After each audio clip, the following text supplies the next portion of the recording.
tout le monde et bienvenue à Visionnaire. Cette semaine, vous avez vu que j'ai changé de décor. Je vais changer une fois de temps en temps comme ça en me promenant entre les Laurentides et l'Estrie. Cette semaine, à Visionnaire, eh bien, je reçois un jeune homme.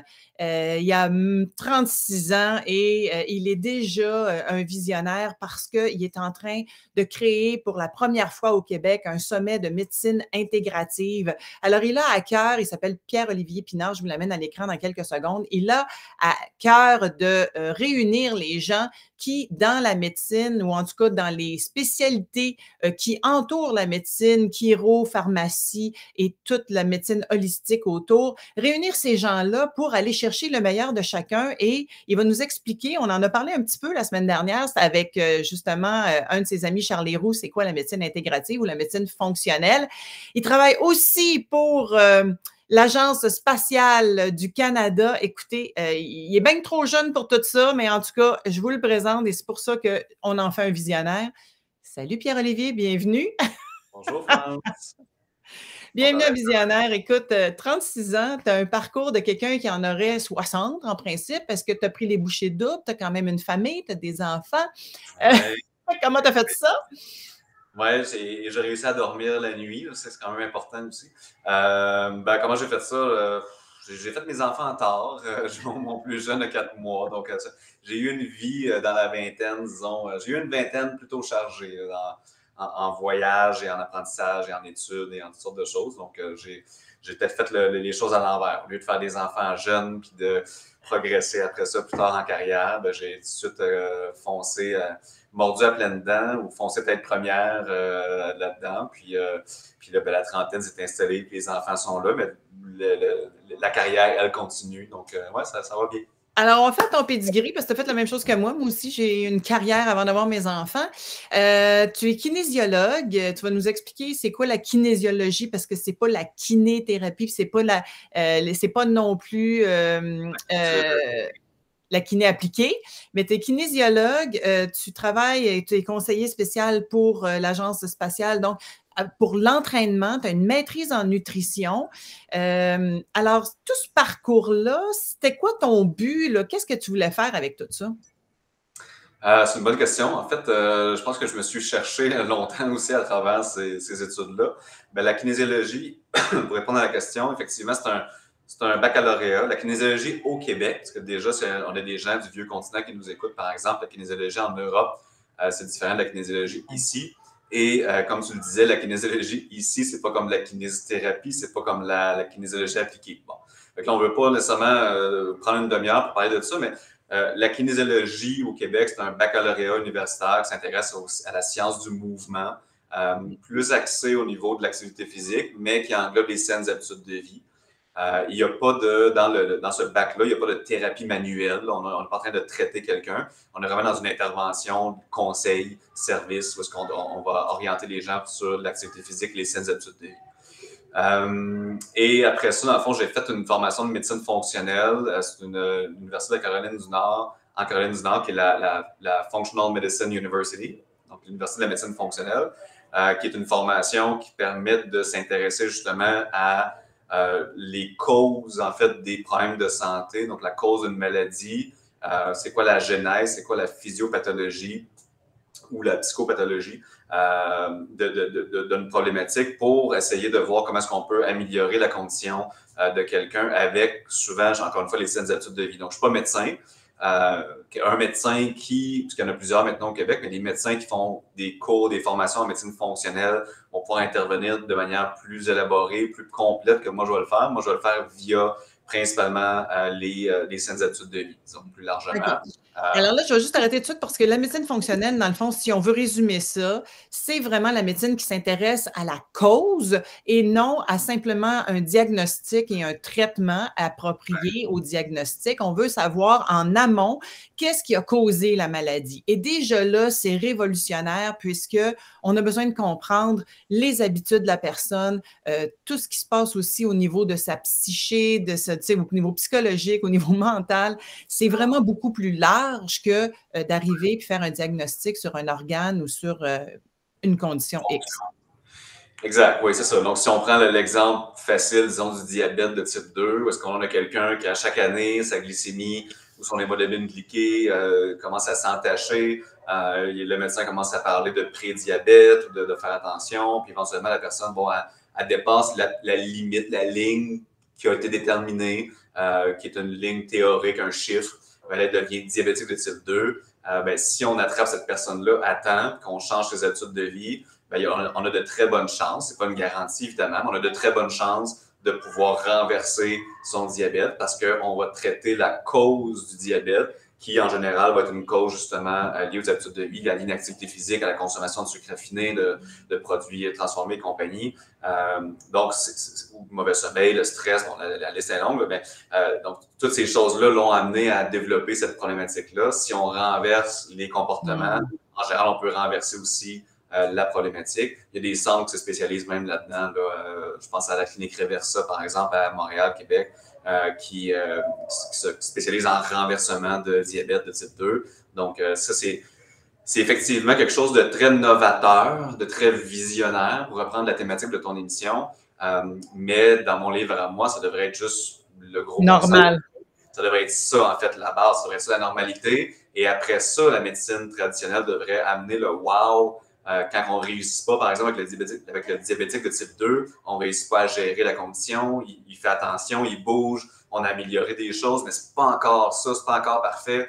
Là, la médecine arrive et elle dit voici du metformin, voici du Juvenet, voici des molécules qui vont permettre de venir chercher les 20% qui manquent. Et là, on devrait faire comme wow, c'est incroyable, la médecine a développé des molécules pour venir nous aider à faire le dernier bout de chemin qu'on n'a pas réussi à faire avec nos habitudes de vie parce que la génétique n'est pas là, parce que, bon, X, Y facteur. Mais là, pour l'instant, le stick est à l'envers. C'est que là, on commence avec la pharmaco, on commence avec le traitement, ou même la chirurgie, par exemple, si on parle d'orthopédie. On a des gens qui vont se faire opérer des fois dans des cas où est-ce que l'ensemble des thérapeutes manuels, l'ensemble, disons que la personne aurait pu peut-être investiguer davantage en thérapie manuelle ou en thérapie autre avant de passer sur la table d'opération, mais le système n'est pas fait pour être intégratif. Donc, et je ne pointe pas du doigt nécessairement l'orthopédiste versus un oncologue ou un autre. Le système n'est juste pas fait comme ça. Si on va dans une clinique médicale, même à l'hôpital, on peut voir un physio si on est chanceux. Les chiro, il n'y en a pas. Les massos, il n'y en a pas. Il y a un paquet de... Des ostéopathes non plus. Puis tout fonctionne en silo encore. C'est vraiment une médecine en silo qui n'a rien à voir avec ce que vous cherchez à faire, c'est-à-dire un 360. D'ailleurs, parlant de 360, toi, tu es président de 2 entreprises, Kin Impact, Kin Yoga, et tu as été cofondateur de ce qui s'appelle Humain 360. Et on va le montrer. Non, ça, c'est l'article, excuse-moi. C'est pas ça que je voulais montrer. Je veux montrer Humain 360. Et ici, sur Humain 360, ben là, c'est là qu'on voit sur ton site Internet le sommet de la santé intégrative 2023 qui va avoir lieu au début du mois de janvier.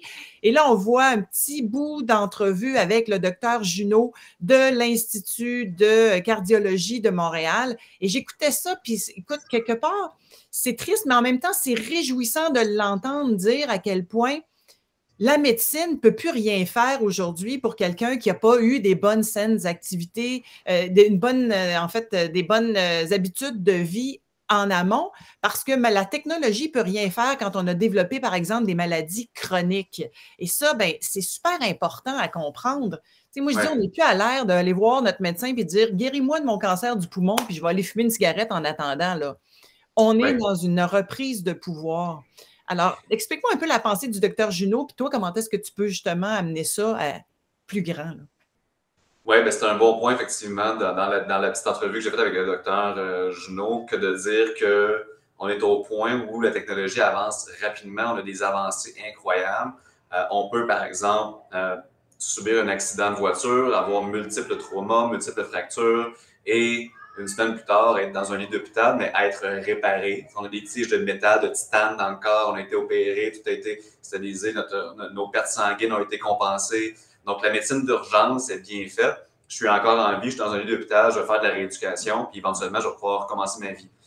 Mais si on prend c'est un topo aigu, mais si on prend un topo chronique d'un problème de diabète, par exemple, encore une fois, ou de cancer, ben, effectivement, la technologie n'y arrive pas. La technologie ne permet pas de dire voilà la solution ultime qui fonctionne vraiment bien et que dans quelques semaines, tu vas être remis et que tu vas pouvoir continuer à fonctionner. Ça ne fonctionne pas. On réussit à patcher. On va donner de la médication souvent pour réussir à gérer un facteur de risque de maladie cardiovasculaire comme l'hypercholestérolémie. On va donner des statines pour baisser le niveau de cholestérol. Donc, on gère ce facteur-là. Mais en réalité, le comportement qui a amené la hausse du cholestérol ne sera pas nécessairement, lui, géré. Exactement. Puis là, c'est très intéressant parce qu'il dit, on vit, mettons, jusqu'à à peu près 80, 82 ans en moyenne. Et il y a un 10 ans où est-ce que la grande majorité des gens vont être dans des maladies chroniques qui vont faire en sorte qu'ils n'auront aucune qualité de vie avant de mourir. Et il dit, tout ça, on peut gérer ça en amont en ayant de saines habitudes de vie, en ayant une meilleure alimentation, activité physique, évidemment aussi une gestion de nos émotions, de notre psyché, qui est quand même un gros morceau là-dedans. Mais c'est fascinant parce que c'est rare qu'on entend un médecin dire ça, puis c'est tellement le nerf de la guerre présentement. Est-ce qu'on veut vivre jusqu'à 90, mais malade à temps plein de 70 à 90? C'est ça. Oui, ben c'est effectivement la question à se poser. La population est vieillissante. Puis ouais, encore une fois, Dr Junot, quand j'ai fait l'entrevue, je lui ai dit, j'étais particulièrement nerveux en faisant cette entrevue-là, parce que pour moi, c'est une idole québécoise là, dans mon domaine de pratique et d'études. C'est vraiment quelqu'un qui a su être divergent en son temps, puis d'aller créer ses chemins pour parler vraiment de prévention. Il n'a pas été seul. On a le docteur Paul Poirier à Québec. Il y en a d'autres aussi de cette génération-là qui ont vraiment comme pavé la route. Puis maintenant, je veux juste faire une petite oui. parenthèse. Là, Paul Poirier, j'ai des photos de lui avec moi à 5 ans en train de danser dans mon sous-sol en Gaspésie. Son père et mon père étaient médecins en Gaspésie.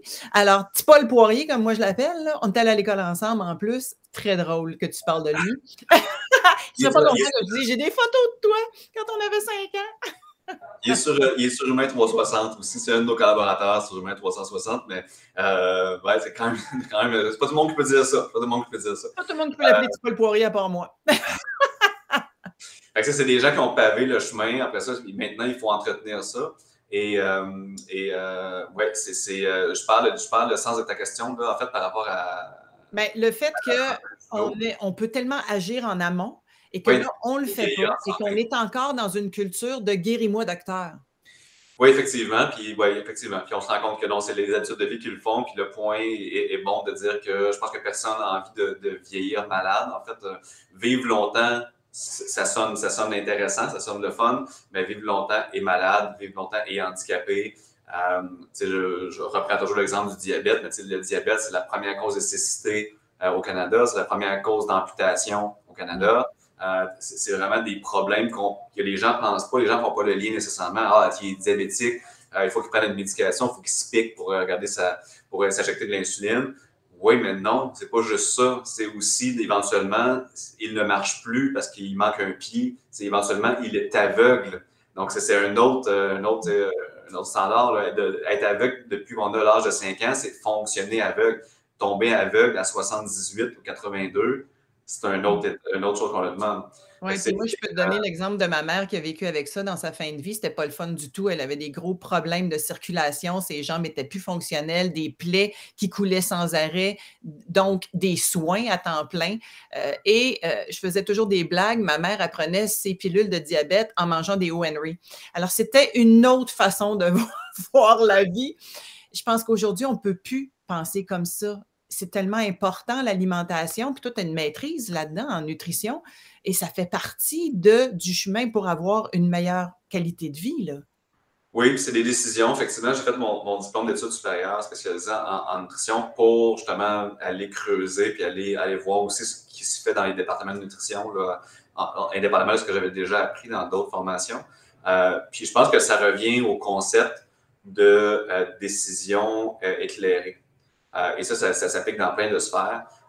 Mais si, par exemple, quelqu'un prend sa médication pour le diabète avec des O-Henry ou des Joe Louis ou des Oreo, c'est correct si la décision elle est éclairée. Si cette personne-là comprend ce qu'elle fait et qu'elle prend la décision de le faire quand même en connaissant les conséquences potentielles, Après ça, ça devient une décision personnelle. On n'a pas à juger de ça. Bon, on peut faire des jugements si on veut. On est dans un système public, on va payer pour cette personne-là. Bon, on pourrait passer dans des chemins et avoir des débats là-dessus. Non. Mais selon moi, c'est des décisions personnelles. Notre système, on l'a fait comme ça. Mais chacun a droit à sa propre liberté. Si c'est une décision qui est éclairée, fine. Par contre, le problème, c'est qu'on a un paquet de gens qui ne comprennent pas, qui n'ont jamais été éduqués, en fait, en ce sens, et qui ne voient pas l'amplitude des conséquences possibles du fait de ne pas bouger ou du fait de ne pas manger adéquatement, ou des gens qui pensent qu'ils mangent bien, mais qu'en réalité, ils ne mangent pas bien. Ils vont manger peut-être 2 toasts, confiture, un verre de jus d'orange pour commencer la journée. Ils ne réalisent pas que ça ne fait aucun sens nutritionnellement et que ça peut entretenir même différents problèmes. Fait que moi, le concept de décision éclairée est très important. Puis c'est mon mantra, mon alma mater dans la vie, d'essayer d'éduquer et d'avoir un impact sociétal le plus grand possible. Le but aussi d'organiser le sommet qu'on organise, c'est d'avoir le plus d'impact largement dans la population pour que les gens aient l'information et que les gens prennent leurs propres décisions après ça. Écoute, on va en parler tout de suite du sommet après, là, mais je veux qu'on finisse avec l'histoire du docteur Junot et de ce que tu fais, toi, en amont, justement. Il dit aussi, puis ça, c'est extrêmement important parce que c'est vraiment un manque d'éducation à la base. Il dit que la grande majorité des maladies dégénératives, mais aussi des maladies qu'on appelle comme l'Alzheimer, donc la démence, des maladies de démence, sont aussi causées par de mauvaises habitudes de vie, la malbouffe, entre autres, parce que c'est relié, le cœur et le cerveau sont reliés, puis c'est relié justement à des problèmes sanguins et de circulation. Et ça, c'est la première fois, je pense, que je l'entendais de façon aussi claire.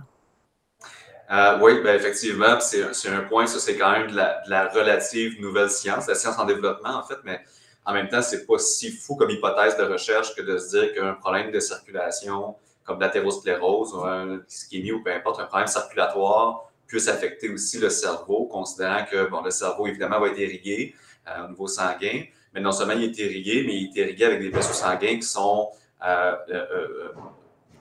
tellement plus fins, tellement plus petits, en fait, que le reste de notre système circulatoire. Le cerveau contient tellement de zones, de petites zones qui doivent être irriguées, qui doivent être nourries, que le système circulatoire devient excessivement fin. Et on peut imaginer à ce moment-là qu'un problème de circulation dans un tuyau qui est déjà plus petit, ça peut facilement créer des problèmes là, ou exacerber des problèmes du type des troubles cognitifs, des troubles neurocognitifs, Parkinson, même Alzheimer, bon, démence, nommons-les. Il y a des hypothèses de recherche intéressantes à ce niveau-là. Et on se rend compte que les facteurs de risque sont des facteurs de risque cardiovasculaires classiques, mais peut-être que ce sont des facteurs de risque qui deviennent aussi des facteurs de risque de maladies cognitives.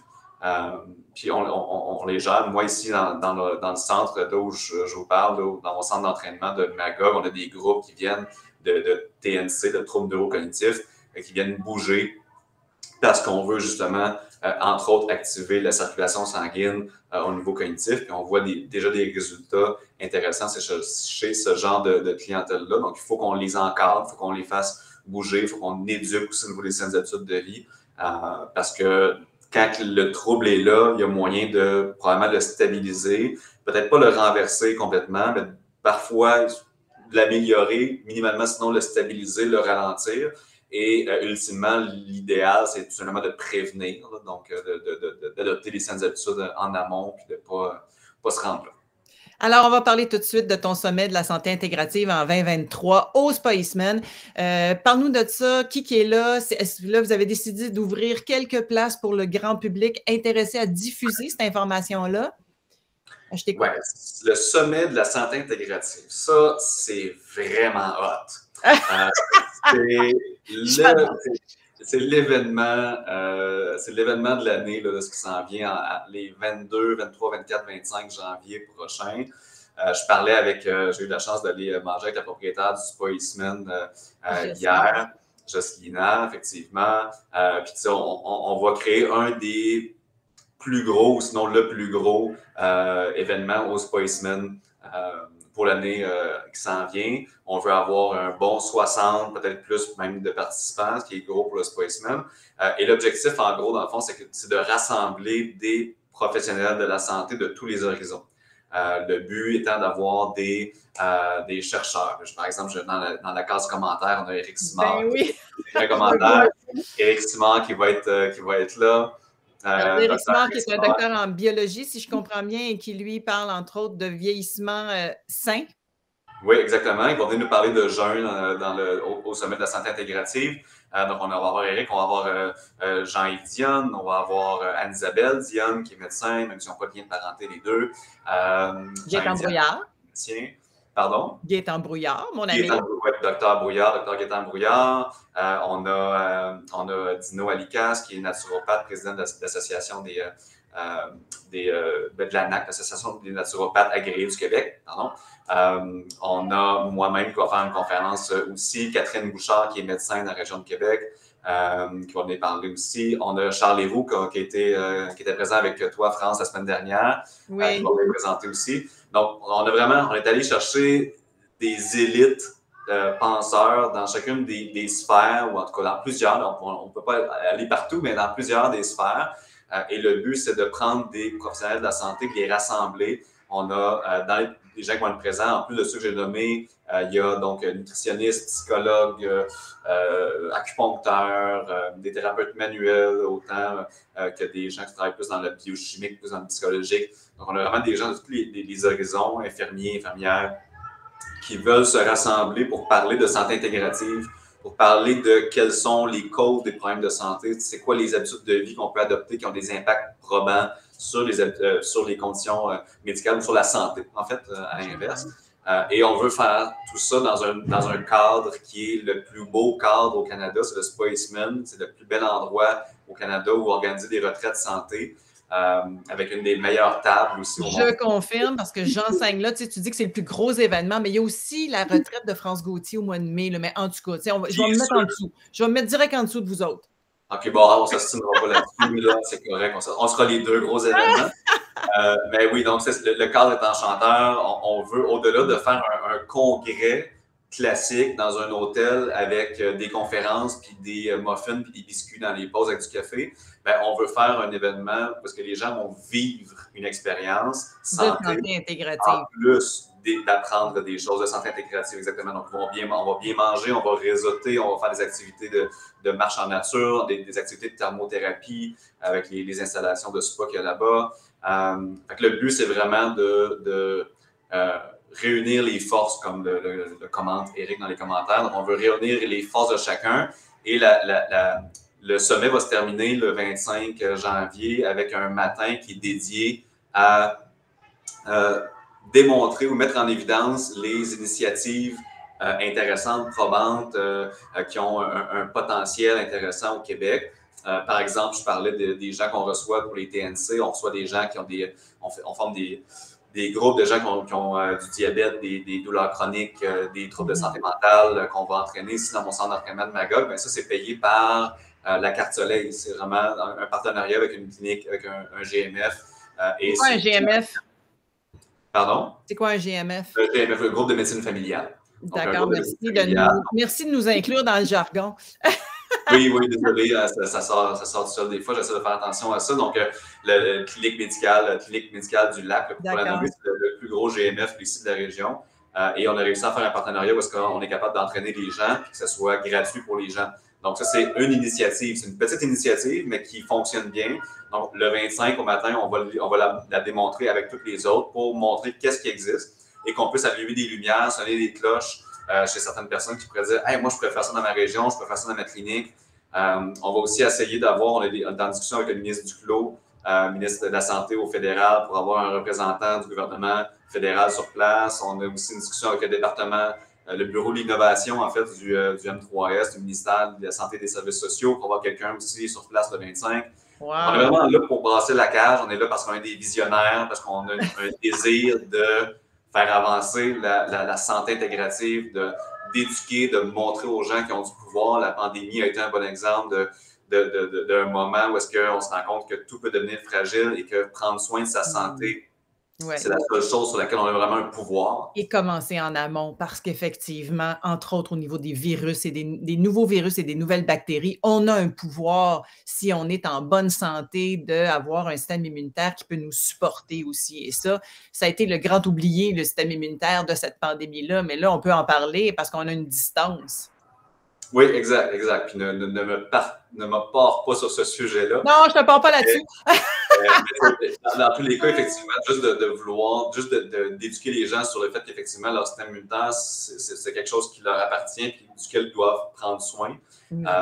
Donc, ouais, et comme tu le disais, en fait, c'est un point important. On a décidé cette semaine d'ouvrir 10 places, donc pas 11, mais vraiment 10 places à monsieur et madame tout le monde qui voudrait se joindre à nous.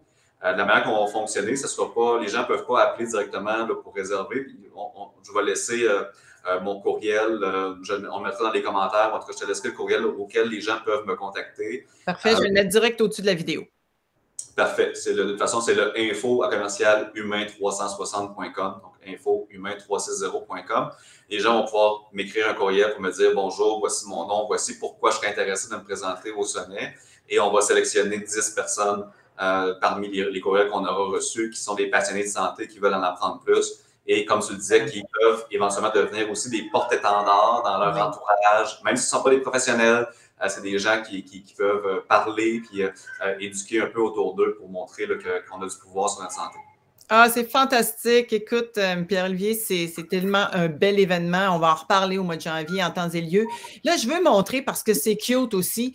Il y a un article de la Tribune sur toi ici qui parle de, supporter l'Agence spatiale canadienne, une conférence en la foi.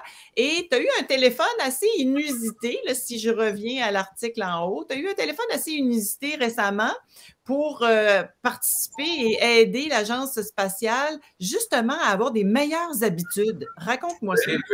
Ben oui, effectivement. J'ai été contacté par l'Agence. Ça a été bien surprenant. C'était très flatteur, en fait, parce que c'est quand même une grosse organisation. L'Agence spatiale canadienne, en fait, c'est presque 700 employés et ça frappe l'imaginaire. C'est sûr qu'on parle d'Agence spatiale, on pense à la NASA aux États-Unis, qui est l'équivalent. C'est gros. On dit quelqu'un qui travaille, un ingénieur qui travaille à l'Agence spatiale, tu te dis, c'est pas l'ingénieur qui a fini à la fin de sa classe à l'université.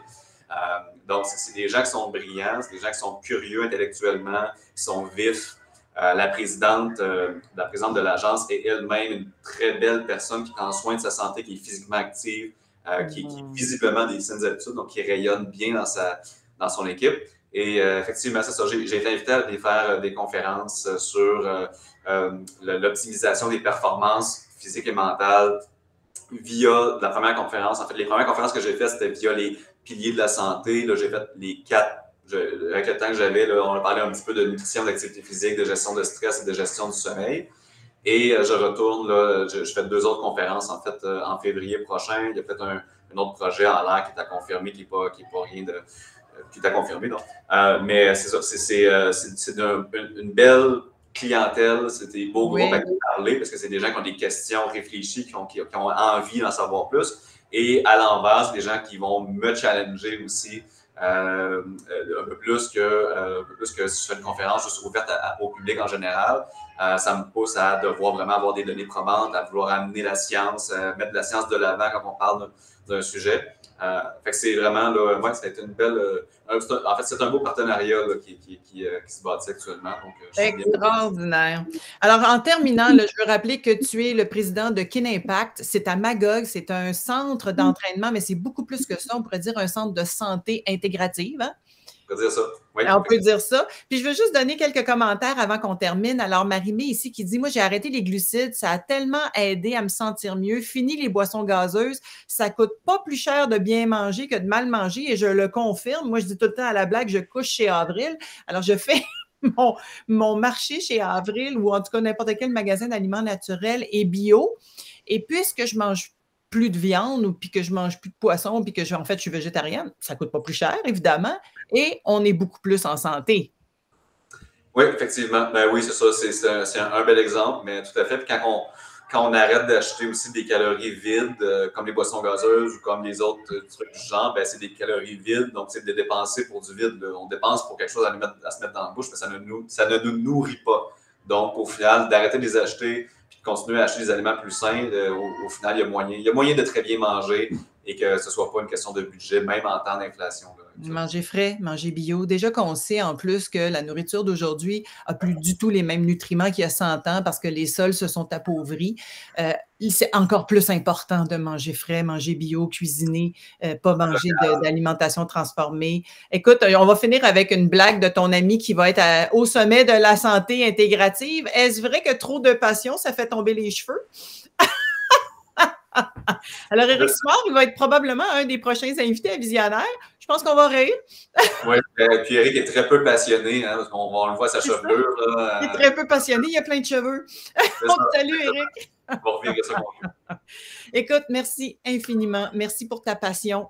Et merci d'organiser cet événement au Spaceman. Moi, je vais aller vous rencontrer pour rencontrer tout ce beau monde-là qui seront invités un après l'autre à Visionnaire probablement. Je vais t'envoyer mon chum qui est aussi un naturothérapeute. Alors bref, ça va être un très bel événement. Puis merci d'être le jeune visionnaire que tu es avec toute cette fougue. On en a cruellement besoin. C'est gentil. C'est pas un effort, mais c'est bien gentil. Donc, merci à toi pour l'invitation, France, puis au plaisir de te rencontrer en personne au sommet et de peut-être rencontrer différentes personnes qui ont écouté notre beau vidéo aujourd'hui. Absolument. Et on rappelle aux gens de la région de l'Estrie que Kin-Impact, c'est justement à côté du Avril, hein? Beau grand centre d'entraînement et de santé en général, ce qui fait que vous pouvez aussi avoir un impact sur votre santé. Vous irez visiter le centre de Pierre-Olivier. Merci infiniment. À bientôt. Et ceux qui nous écoutent, eh bien, prochain visionnaire la semaine prochaine. Et il y en aura comme ça à toutes les semaines. On va prendre une pause pour Noël, puis on va revenir après Noël. Et n'hésitez pas à m'envoyer vos suggestions de visionnaires. J'en cherche dans tous les domaines, entre autres de la technologie, la 5G, l'intelligence artificielle, l'énergie libre, tout ce qui va changer notre vie, mais qu'on n'a pas le choix, fait qu'on est tous bien de trouver des utilisations intéressantes pour tout ça. Merci. Ciao, bye. Bye bye.